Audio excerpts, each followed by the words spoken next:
So hello everybody, I just wanted to do a really quick tractor update video.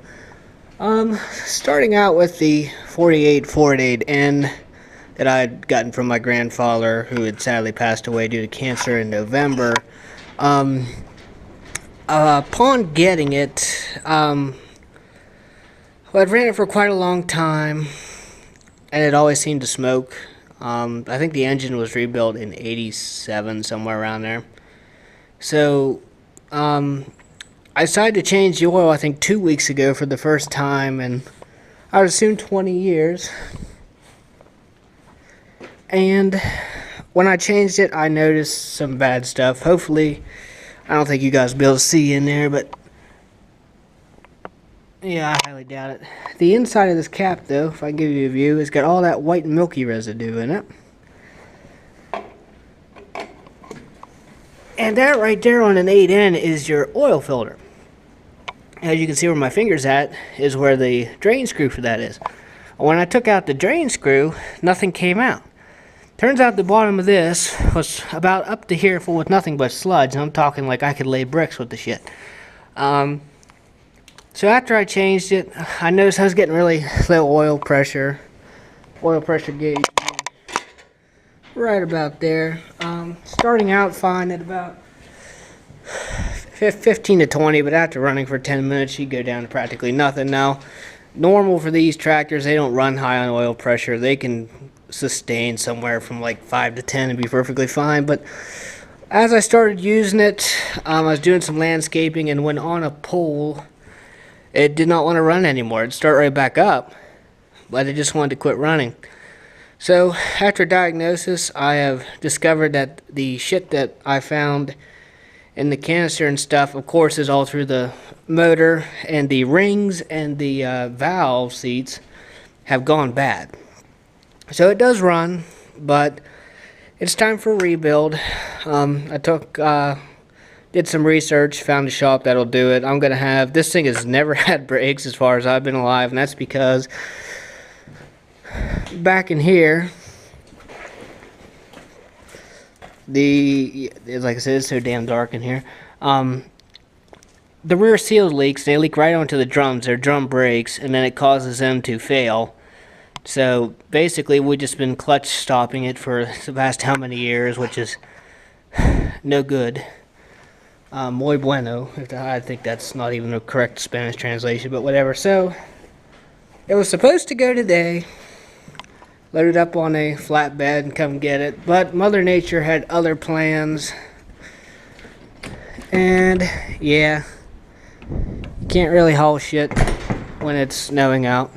So that's where we stand on this. It's gonna cost probably more than the tractor's even worth. I'm thinking 2 to 3 grand to get what I need done to it done. But like I said, this is a tractor that I kind of grew up with my grandpa on. There's just way too many memories, and I know right now that he would want it to get fixed.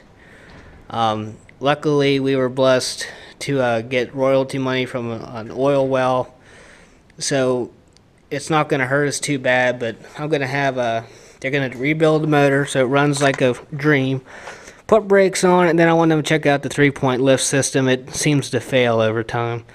So it's 2017 and it's time for a rebuild. That's the history on the 8N. If you're wondering what that abomination is over there, it's an 81 Mercury Zephyr that I got for free, and we converted it to a General Lee. It has the original 2.3. You can find videos of me doing the interior on it. This car's always been, I don't know, just a favorite of mine. You know, Fox body Zephyrs and Fairmonts are kind of notorious for being ugly, but it's my little gem. It doesn't run right now either. I believe the timing chain snapped, so here in the future this will be rolling out too.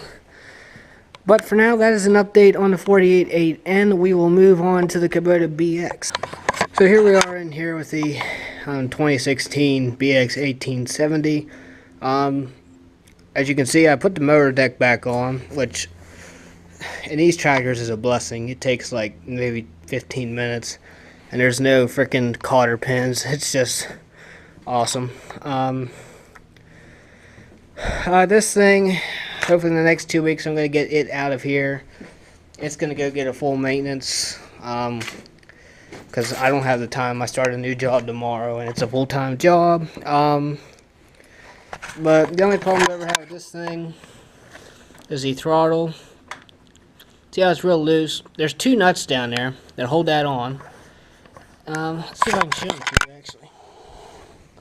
To get that off, you take this off. But these little 2 beauties right where my finger's at. As you can see, you can watch the throttle thing. It controls the throttle. And they always keep managing to work themselves loose. So, as I'm going, it drops the RPMs down. So, I'm going to have them look at that. I mean, this has been an occurring problem, I think, for the past 3 months. I've just been tightening them back up. But, obviously, it's something greater here. So, I'll have them change all the oil and crap like that and look at that. One thing I don't think I've ever shown you guys is the custom light I put on it, which is an LED, a little light bar there, just to, so at night, or back it in here when it's really dark, you can see what you're doing. Turn it on.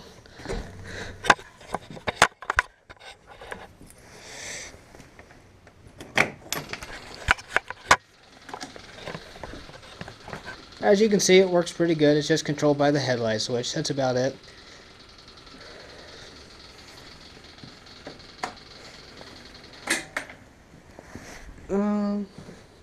So that's it for the BX. As for this old Craftsman, I finally got it running for the first time yesterday. It just needed a drive belt, but Sears likes to basically bend you over and fuck you upside the ass.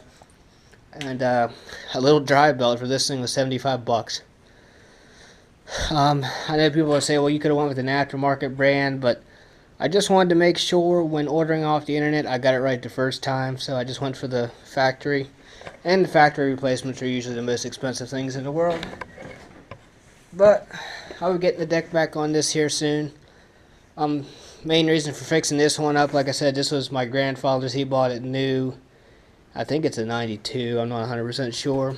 But first tractor I ever really learned to drive on, cut grass on. So I want to keep it around as much as I can too. And